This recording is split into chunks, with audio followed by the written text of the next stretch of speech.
Welcome to Awakenings in Real Life, where we tell inspiring stories of transformation, meaning, and hope. While we typically think of an awakening as a getting up or something religious or spiritual in nature, it's also a recognition, realization, or awareness of something. We're going to share stories of people triumphing over loss, illness, addiction, trauma, bullying, near-death experience, and more. Please enjoy. Hi, I'm Dan Cohen, and welcome to Awakenings in Real Life. Our guest today is Jan Allen Ackley. Jan, welcome to the studio. Thank you. I appreciate it. I'm glad to have you here. And tell everybody where you came, how far you came. Oh, yeah. We came from Utah, made a stop in Ohio, where I'm originally from. Right. Made it out to New York City, and it's a beautiful day today in New York City. It is, and Jan's come the furthest of any guest so far, so I really appreciate that. It's something nice. You could have done it remotely, but it's something nice having it done in a studio. It is, and I appreciate the invitation. So yeah. So I'm going to share with the audience a little bit about your background. Jan Allen Ackley is an author, veteran, executive, and storyteller. Jan grew up in the hills of Appalachia, where grit, humor, and a strong sense of purpose shaped his journey. His memoir, Searching for Change, is a deeply human look at finding happiness in hardship and transforming adversity into purpose. With a voice that's heartfelt, with a touch of humor, Jan invites audience to reflect, laugh, and ultimately believe in the power of personal change. Professionally, Jan brings 36 years of experience in commercial finance and economics. A proud veteran of the U.S. Air Force and Ohio Air National Guard, Jan's mission is simple: help people see the possibility of change in their personal life, their mindset, or their business. His blend of real-world experience, Appalachian storytelling, and insight make him a compelling guest who dives into resilience, leadership, or reinvention. So that's why part of the reasons I wanted Jan as a guest today is because he has a very interesting story. So I like to start my podcast by asking, what was your awakening in real life? Good question. There are many awakenings, some very subtle, but I think the most profound for me was when my first grandchild was born. She's now 13 going on 14.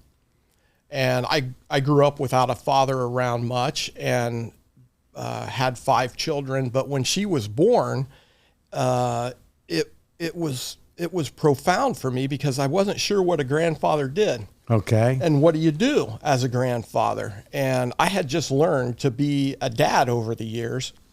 And so when she was born, I was in the hospital, went out into the waiting area, got a pad of paper, and just started writing down memories that I had and lessons that I learned, which is the only thing I could think of at the time to tell her, to teach her, and maybe teach my future grandchildren, which there are now 8 of them.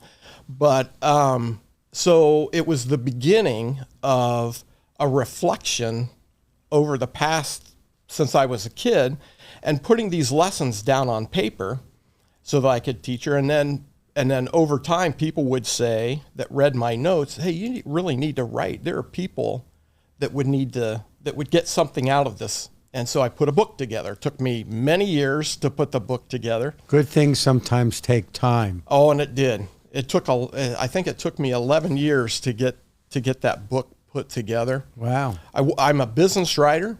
And I had to learn how to be a writer that was engaging with an audience. And that wasn't easy, but I, was able to finally get that pinned down and publish that book. So. Wow, that's interesting. And we're going to get into your background and past and things you overcame. I'm just curious as to why do you think that experience or desire to write came with the birth of a grandchild, but not necessarily with the birth of your child. My first child was born when I was 21 years old. So Deanne, my wife, she and I got married at 20, so very young. And you know, at the time, very young, still immature, and you know, growing over the years in maturity and wisdom, it just hit me, you know, as a new grandfather, more so than my first child was born. I was so scared when he was born. I think that's a natural. Yeah. When you're a parent. And I was young, and so it just was more profound having lived a lot of years and then having a granddaughter, the first one, and trying to make sense of things. And I had to look back over time with a lens, a clarity. You know, lens gives you clarity, and that history is what helped me put this together and be able to understand the importance of teaching not only my children, but my grandchildren of important life lessons. You don't think of your legacy when you're 21 years old. No. But when you're older and more mature, it's much easier to reflect on your life. It's so much so. That's a good way to put it. So tell us about your background and the type of, and growing up, and what was your situation like? Yeah, so I was born in a little town called Zanesville, Ohio, which is southeastern Ohio. It's in Appalachia. Is Appalachia a territory description? Yeah, it's really related to the Appalachian Mountains. It really Appalachia starts in like southern New York, and then it goes all the way down to like Georgia, and it has a different culture there. Where I come from, it's a lot of Scotch Irish. My mother was Scotch Irish, and so the culture is different there. There's a lot of, you know, West Virginia, Kentucky, Eastern Ohio, you know, a lot of poverty in some areas in Appalachia. I grew up, you know, in a single parent house. My mother raised me. I have two older siblings, and, you know, grew up with not a lot around. Poverty from financial, poverty of no father in the home. I look at poverty in a lot of different ways. Yeah, can you express what that is? Because you and I have talked about it, and I think the way you express is very interesting. How you expand the definition or define it. Yeah, it's, you know, when I think of poverty, well, most people think of poverty as having money, no money, right? Which is true, but I expand that out to a poverty of like a lack of a father around much, poverty of no hope, poverty of anxiety. How are we going to get through the day? It's as much of an emotional as it is a financial poverty. Interesting. So, was your father present in the home at all? I mean, how young were you when he stopped being a president? Yeah, so my mother and father were divorced, got a divorce when I was 2 years old. So I don't remember him ever being in the home. He had visitations. Really, when I was young, he would pick us up like every other weekend. But then as I got older, it became more distant. So when I was like in high school, I didn't see him a whole lot, which was tough. And so that's, you know, lack of fatherhood or fathers in the home is a big deal. Yeah, we'll talk about that a little more later. So in terms of your prospects living in this home, what did mainly people do for work there? Yeah, so where I come from, is there. My dad worked at the steel mill for a long time. There's a lot of coal mines in the area. Both of my grandfathers were coal miners. I never knew them, so this is not just a lack of a father. This is lack of males in my life in general. So to answer your question, is steel mills, coal mines. My paternal grandfather was killed in 1938 in a coal mine cave-in on him. My other grandfather, maternal grandfather, he died of like pneumonia black lung in 1929. So this is so far in history. Never knew him, don't know much about him at all. But that's the culture of coal mines and steel mills and so on. And was it the expectation that that would be a path that you might pursue as well, because it was so prevalent in the area? This is a good question that you're asking.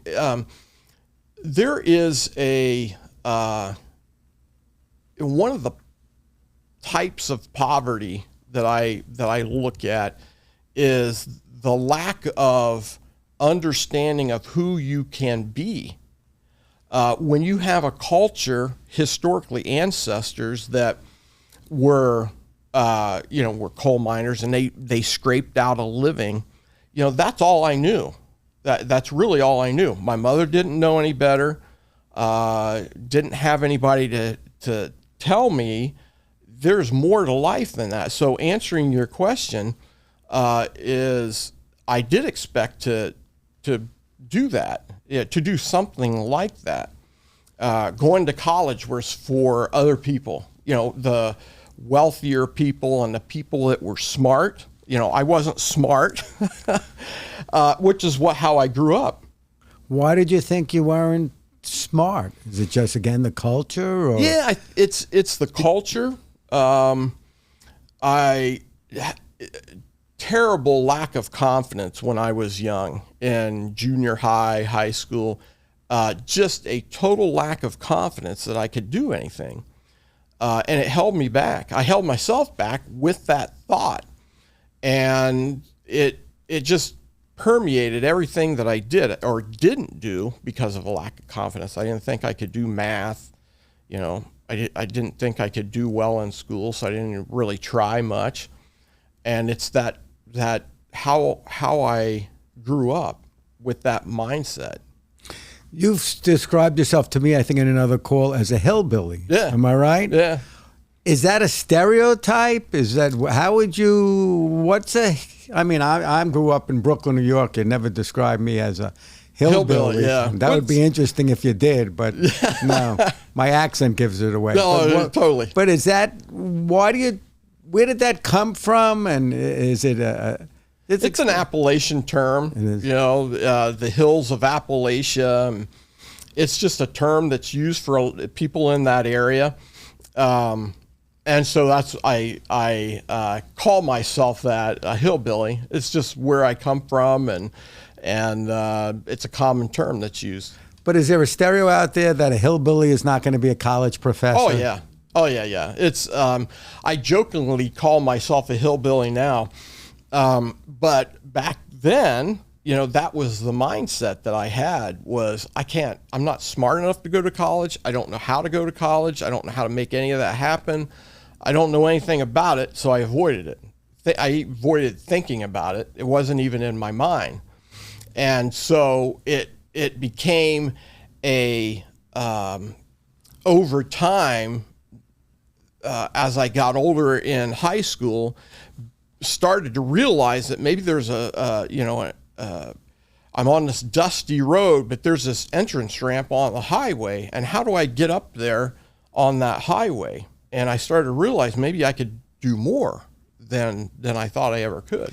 Was that just something within you, or did you meet certain people in your life that helped you realize that you could do more? Yeah, this is one of the awakenings that I had. This is a great question.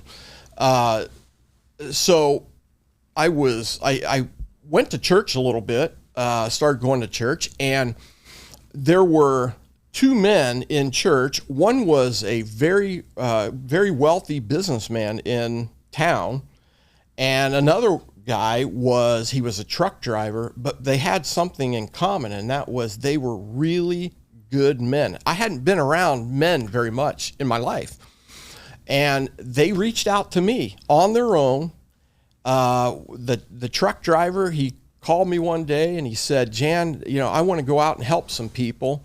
Would you go with me? And I thought, what? I didn't trust men. My mother told me never trust men, even though I would. You didn't have a role model growing up. Even though I would grow up to be a man, she said, just be careful with men. And it was her experience. So I had this, red flag go up. Why does he want me to go with him? Does he want me to collect money for him? I had these crazy thoughts.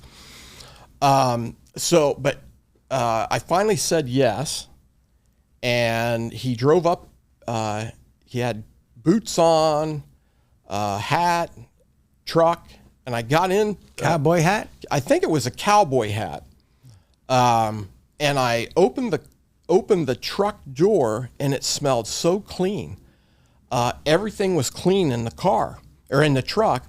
And he had his ashtray open, and it had never been used. And smokers were in my family history, and generations of smokers. And it was really odd to me to get in that truck. And it's an odd thought that a teenager... The cleanliness smelled different. You were used to the smell of smoke. I was used to smell smoke. The ashtray wasn't used. There wasn't any garbage on the floor. And I was 17 years old, and I remember opening that door and experiencing this and thinking, it's going to be okay. He's a good guy. It's just a weird thought that I had, but I hadn't experienced that. He took me, we went to see 3 families, and it was just elderly couples. Do you need anything? And I thought, this guy is giving his time, and he had a wonderful family. That's what was appealing to me. I grew up, as you know, with not a good place. He had a wonderful wife, kids. One of the kids was my age. Deanna and I went to school with him in high school. Wonderful family, excuse me. And that was appealing. And the very first real conversation I had with a man, a deep conversation, he picked me up one day and we went to an ice cream shop. And he said, let's get some ice cream. So we sat there and he asked me questions about, what do you want to do? What's your plans? And you never really thought about that. I had never thought about it. And he actually got me to tear up a little bit. I got myself teared up because he asked me things that nobody had ever asked me and told me things. He said, you're a good guy, Jan. I can just tell. And I was like, I was lost for words, and I had never heard that kind of thing. The other guy... The power of words. Power of words, the power of good men. I discovered that.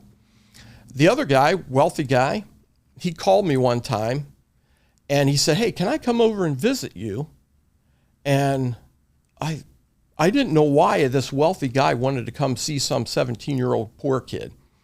But he came over, and he did that for several weeks. Like every other week for months, he would come over. And he asked me, what are you going to do after high school? I was a junior at the time in high school. I said, I don't know. I've never really thought about it. And then we started talking, and he said, well, what do you think you can do? What do you want to do? Well, I said, well, I'm not smart enough. But if I wanted to do something, maybe it would be an attorney or a banker or something. But I can't do that. That's for the upper class people. And he looked at me like he thought I was so off on that comment. And he said, Jan, you can do anything you want. All you got to do is work. And I said, well, there are tons of attorneys around. And he said, well, that doesn't matter. If you're the best attorney or you're the best banker, it doesn't matter how many are out there. That's right. And I never forget that. And he said, Jan, you got to give yourself a chance. You got to go out there and work hard. If you don't think you're good at math, work math hard, as hard as you ever could, and you'll get it. And he told me one thing that I still remember, and I teach this to my kids, that you have to stretch yourself to the point where it's painful mentally. You have to make yourself do hard things. And I took that and I went with it. And I've made myself do hard things, very uncomfortable things, to be better. You think you need to reach that point of being very uncomfortable, because if you don't get to that point, you're not going to be able to really motivate yourself. Yeah, that's right. And I made myself get to those points. And the more I did that, the more I accomplished things that were hard and uncomfortable, my confidence grew. And I discovered myself, another awakening. Right. I discovered that my false limitations were just that. I needed to make myself do these things. They were in your head. It's in my head, and they were false.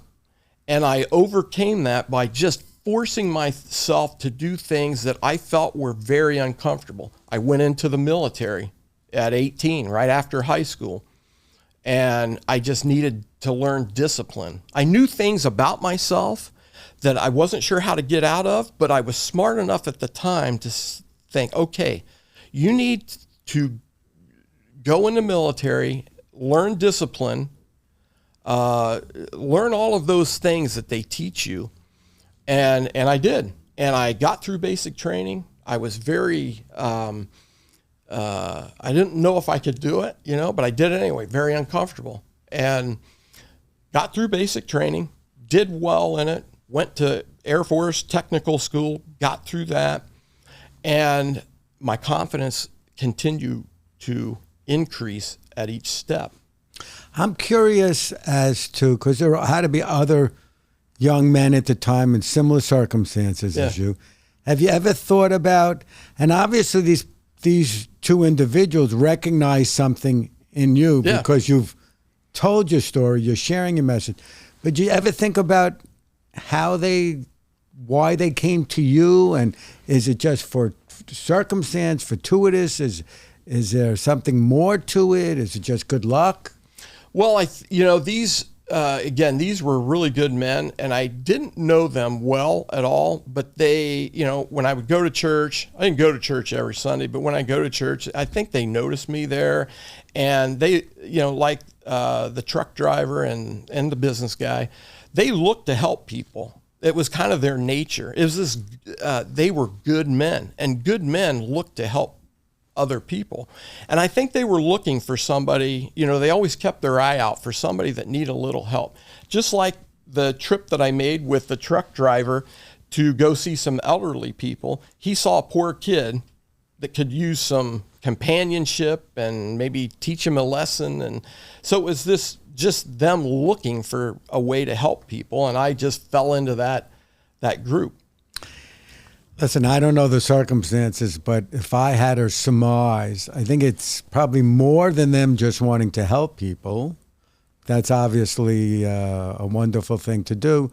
But I'm sure for whatever they observed, they recognized something in you as a guy who could overcome the circumstances. Yeah. That was a couple things. That was something I had to learn how to do when I was growing up. I didn't have any money, so if I wanted something, I wanted a bottle of pop. I love pop.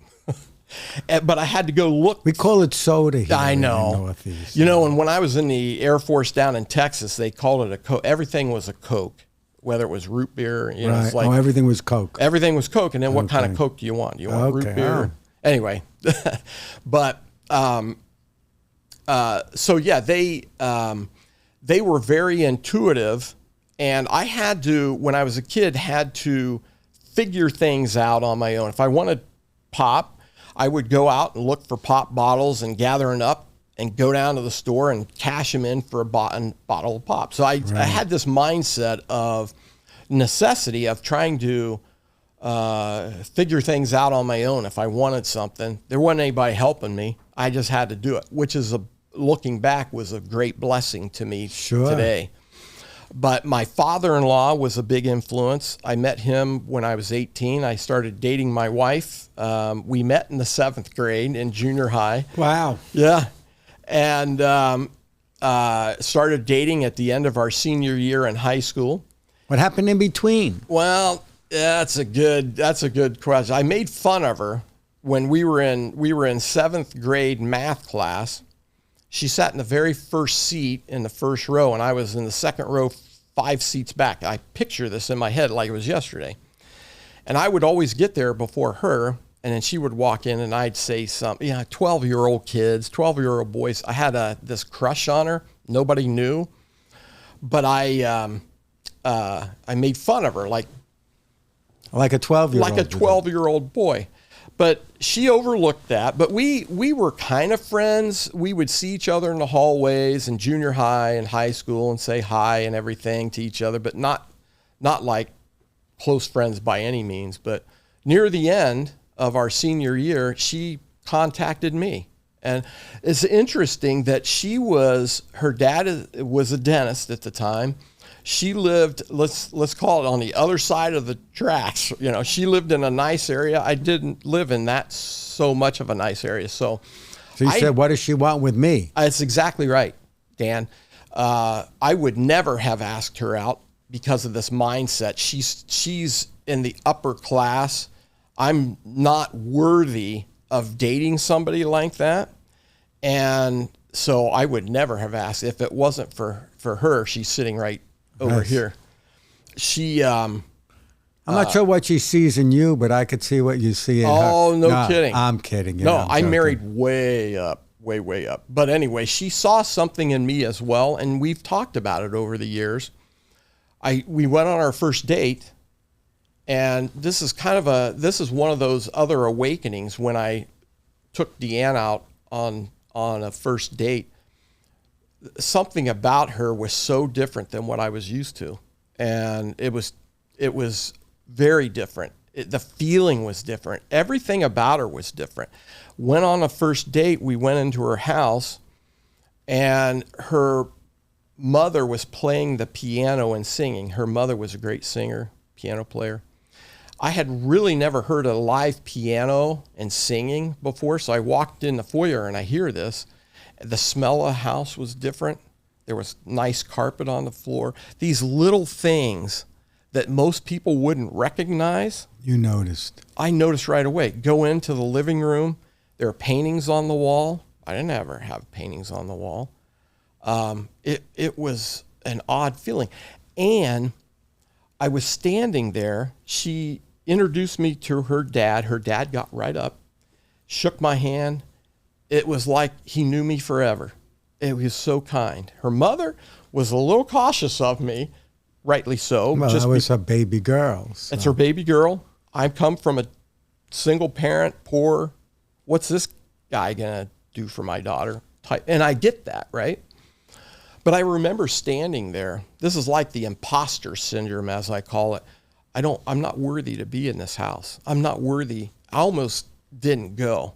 When I was in her house, I thought, I got to get out of here because of this worthiness feeling that this is not for me because I'm just not worthy of it.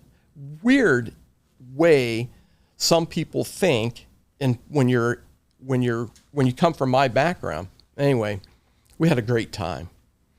Couldn't be separated from her from that point on. I asked her dad if I could marry her when I was, we were 19.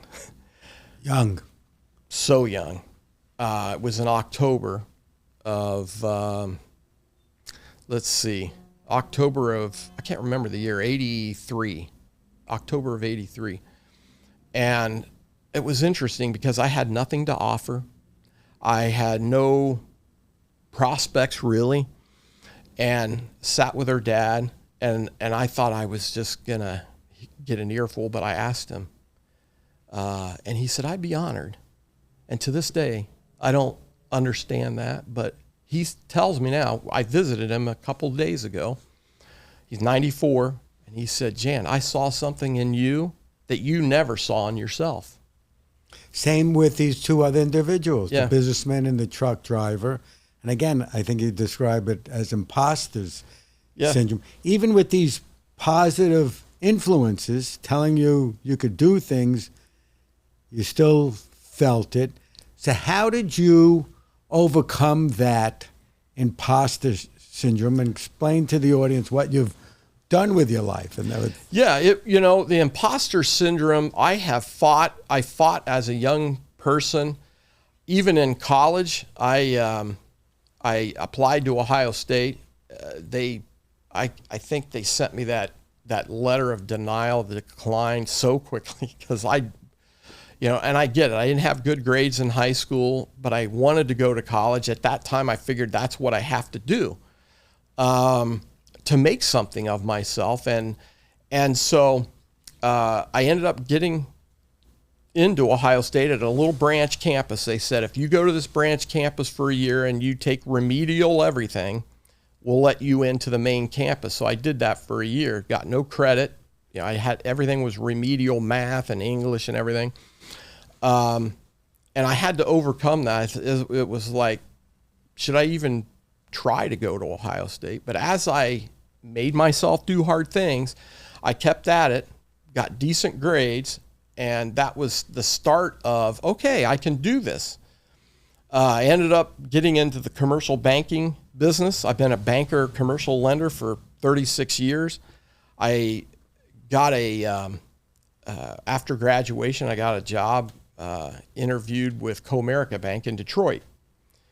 And I thought, oh man, these people are so smart. I'm not smart enough for this, but I got hired.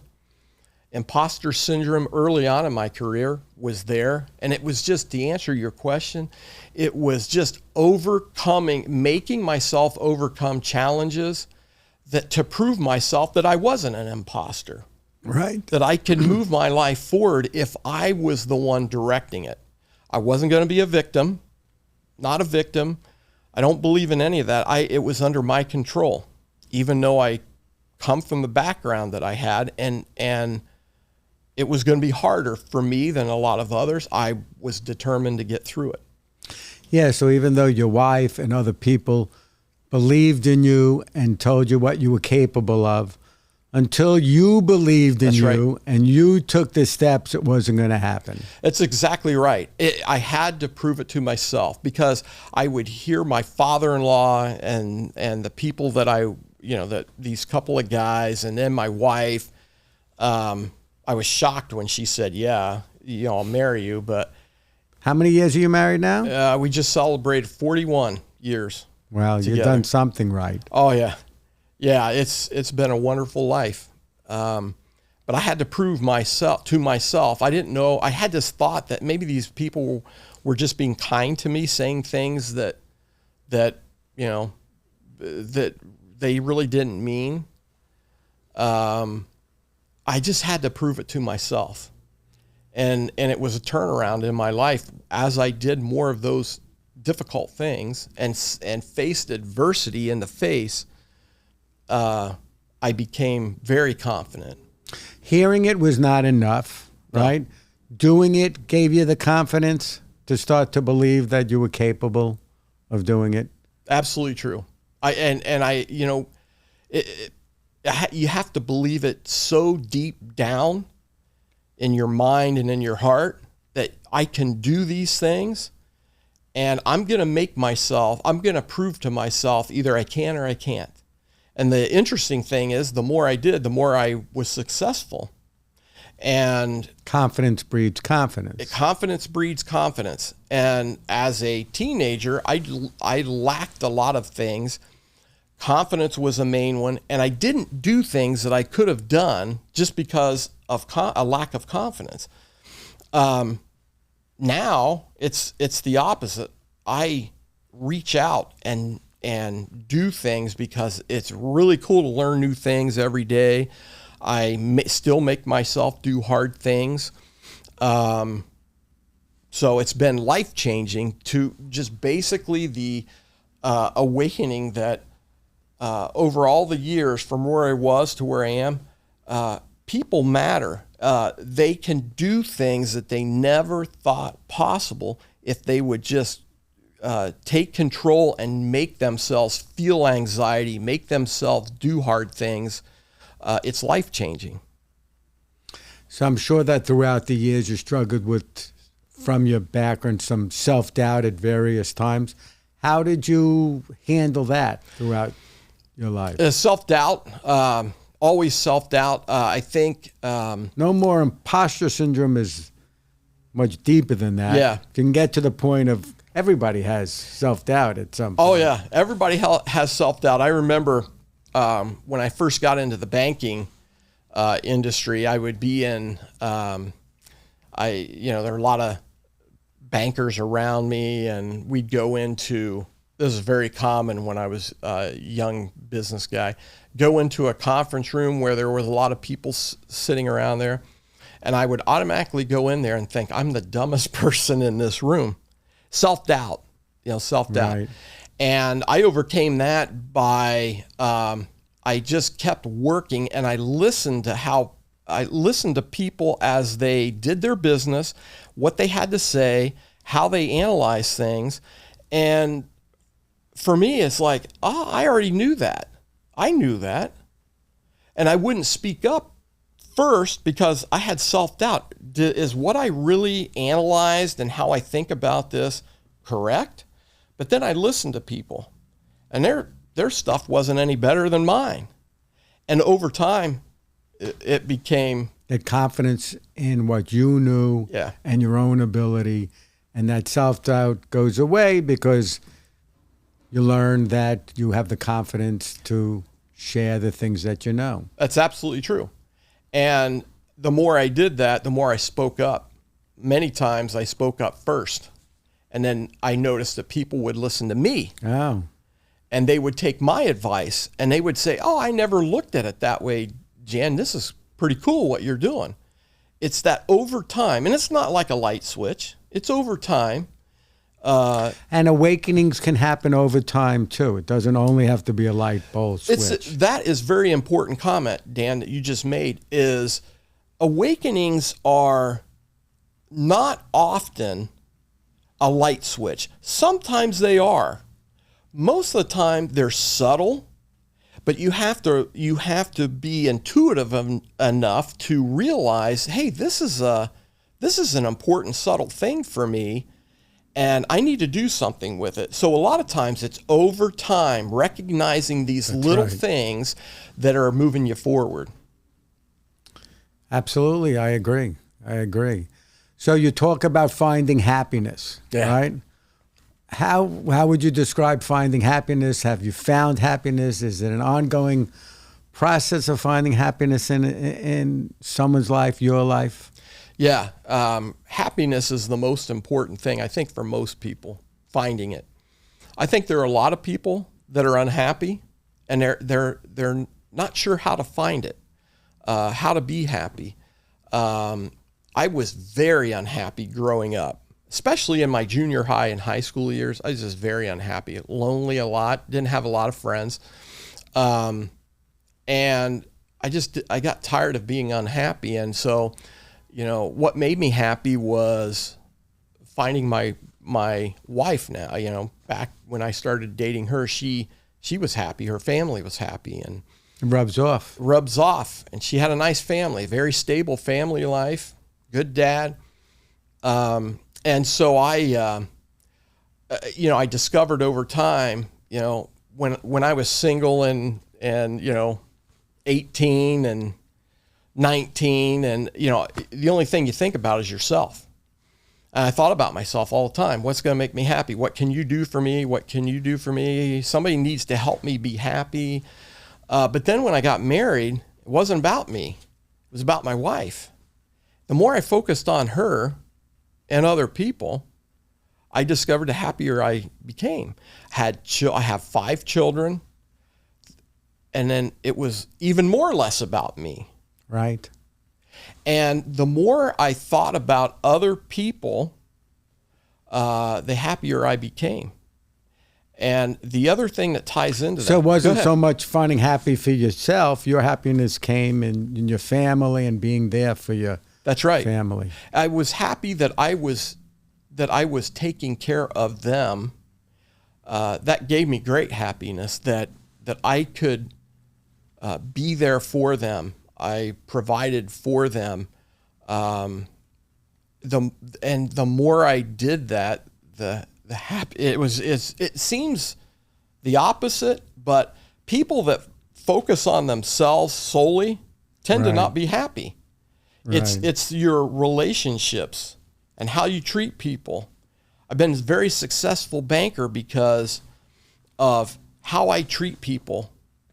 It's not about me. It's about how can I help you solve your problem and create opportunities.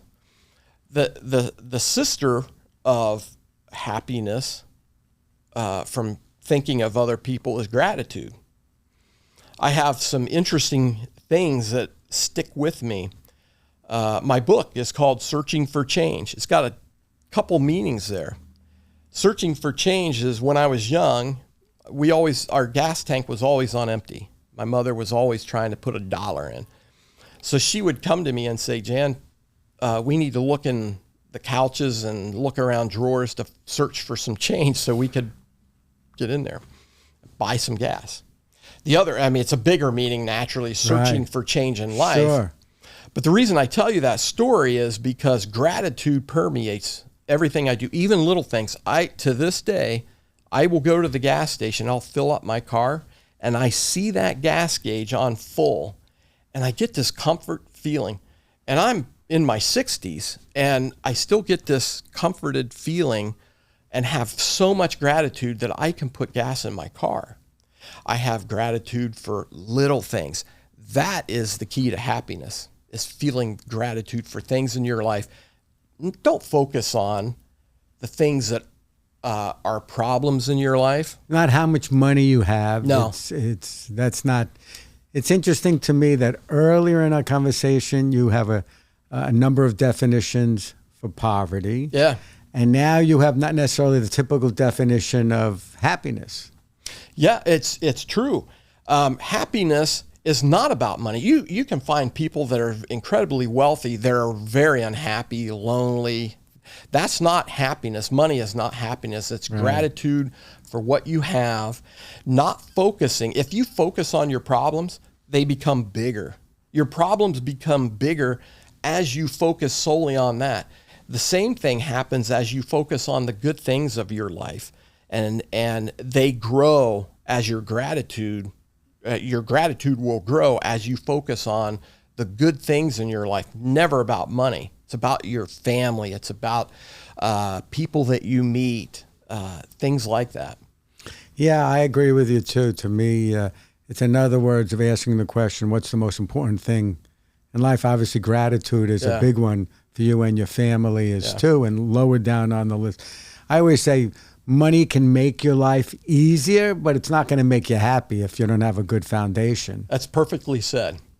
Yeah. Right. So what is and you can look in the camera, and I urge people to watch this episode too. What's the message you want to convey? What's the message that you conveyed in your book? What did you hope to accomplish by sharing your story in your book?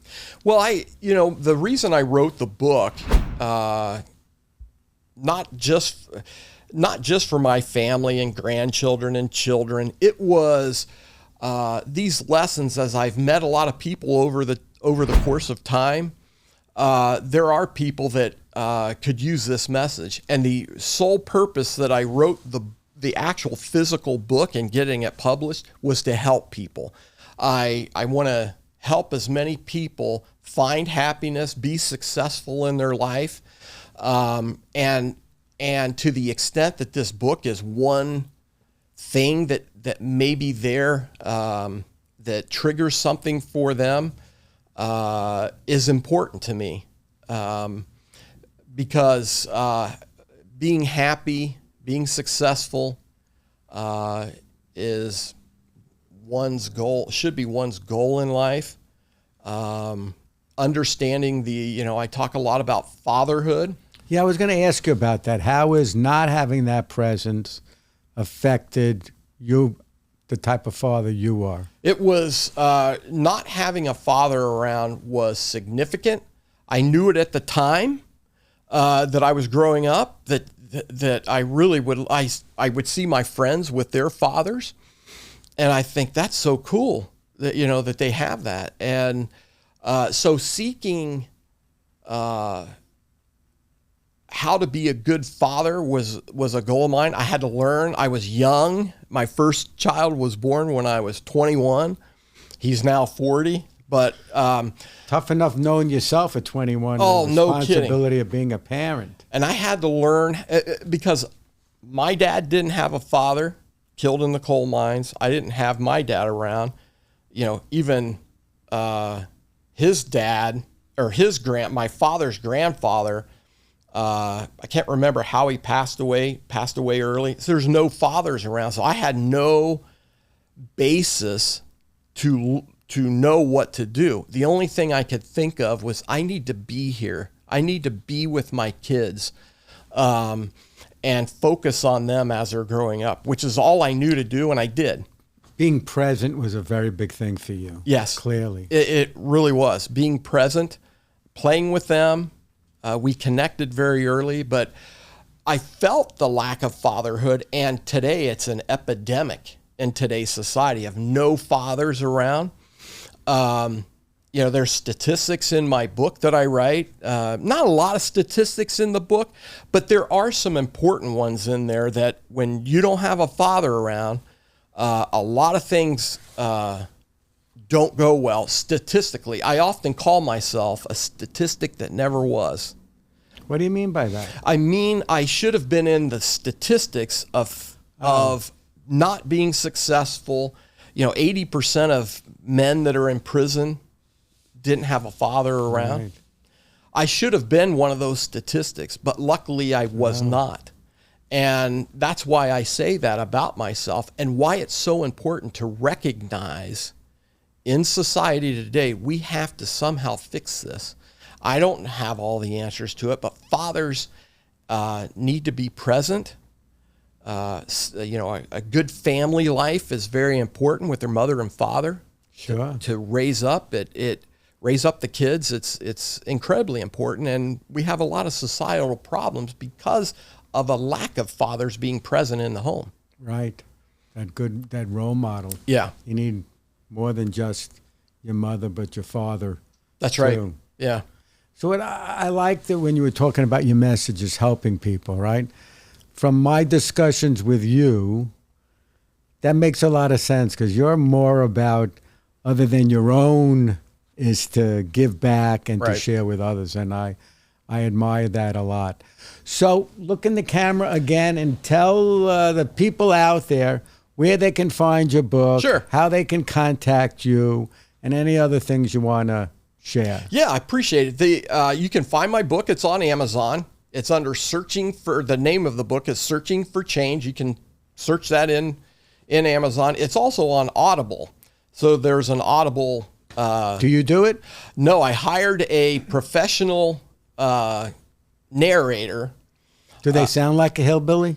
It was interesting. It was interesting because the way he did the book, he changed his dialect a little bit based on who I was talking about. Oh. It was very interesting. Glad I did it because I wouldn't have done it as... I think you would have done a good job. You're very articulate. I appreciate that. But yeah, it's on Audible, on Amazon. You can go in there. It gets great reviews.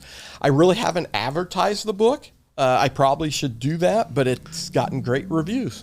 That's wonderful. Yeah. That's wonderful. Do you have a website? Sure. No. But they can reach me. I'll give them my email address. I take emails to help people. jan.ackley@gmail.com. Very simple. Jan, I really appreciate you coming to the studio and being here today. I think your book is terrific. Do you ever, when you say searching for change, is there an end goal involved? Are we always changing? We are always changing. Yeah.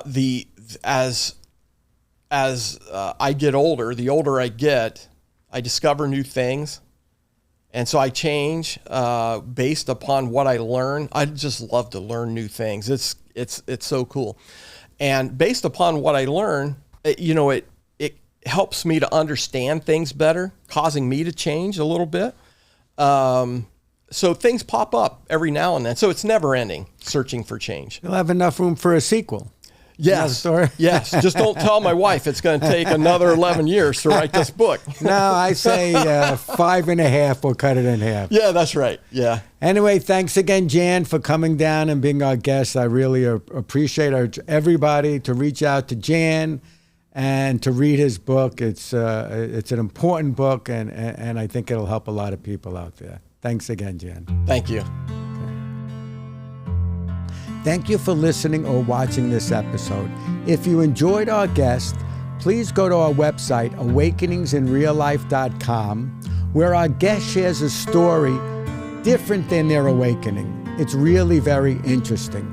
We also have bonus episodes where another individual tells their awakening story.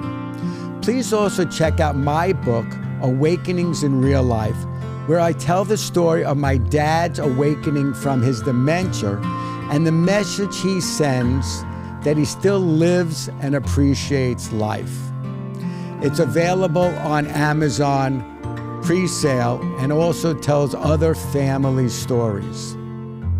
If you know of someone who wants to be a guest on the show and has an awakening, please email me at info@awakeningsinreallife.com.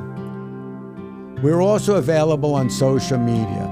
Please tune in to our next episode where we share another remarkable awakening story. Finally, I want to thank Jay Belsky of Flawed Media of Rockville Center, New York, who did such a great job recording this episode.